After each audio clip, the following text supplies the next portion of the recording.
Even the ones who believe in a higher self, they'll quote Rumi or they have a bookshelf full of Ram Dass and Eckhart Tolle and Seth and listen to all the spiritual podcasts.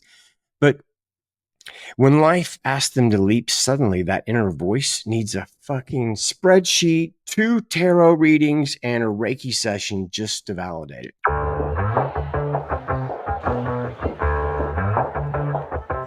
Yeah, it's a hot day. I'm hanging in the sunshine. Most of us, and by most of us, I mean all of us, by the time we were 7, we had heard no and you're doing it wrong so many times, we stopped trusting ourselves. We assumed the grown-ups knew what they were doing. We assumed they knew what was best for us. And we're like, okay, I guess. So we fell in line. We conformed and squeezed ourselves into a little box, playing a character we thought we were supposed to be before we even had a chance to ask, like, wait a second, man, do these people know what they're talking about? Turns out, no, they didn't. They were full of shit, dude. They were winging it. They're playing their own role, trapped in their own little programming, pretending that everything's okay, while quietly pushing their boulder up the mountain, chasing some phantom of enough. This is why we're exhausted. Living lives someone else scripted. We're surrounded by people who don't really see us. We're like popping pills just to feel nothing. Because the moment we stopped trusting ourselves, we turned off our inner guidance. And just like any unused muscle, if you don't use it, it withers, leaving most of us by adulthood without the inner strength to open fucking pickle jar. In the esoteric world, they call this inner guidance your higher self, that all-knowing part of you standing on the mountaintop, screaming directions while you're in the valley, in the jungle. You can't see shit and you're drowning in society's white noise. I mean, by the time you're an adult, you've spent decades conforming, pleasing asshole bosses, trying to fix broken, unhealthy relationships, and jumping through hoop after hoop after hoop that you never signed up for. It wears you down until the idea of a higher self feels more like some mystical bullshit only monks in caves get access to. People can tell you exactly what they hate, but they freeze when you ask them what they truly love. And somehow this is normal. Like somehow we've accepted, okay, like, yeah.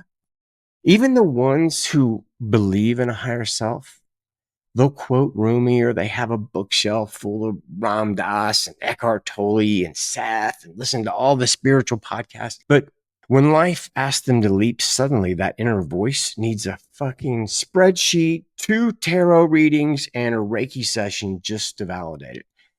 And they call that discernment, as if like betrayal is some form of wisdom.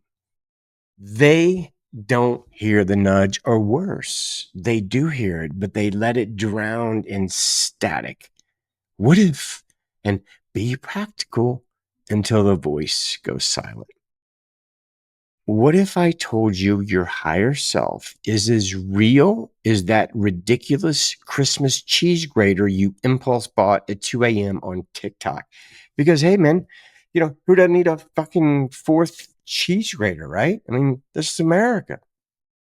Actually, I can prove to you that your higher self is real. But since we've spent years drowning the voice out with Netflix binges and endless scrolling, fiending for that next dopamine hit that lasts like 1.63 seconds, now we have to fucking Jedi mind trick ourselves into hearing it again. Because the front door's been locked with shoulds and what ifs. So we need to sneak in around the back. So here's how you do it. The next time you're torn between two choices.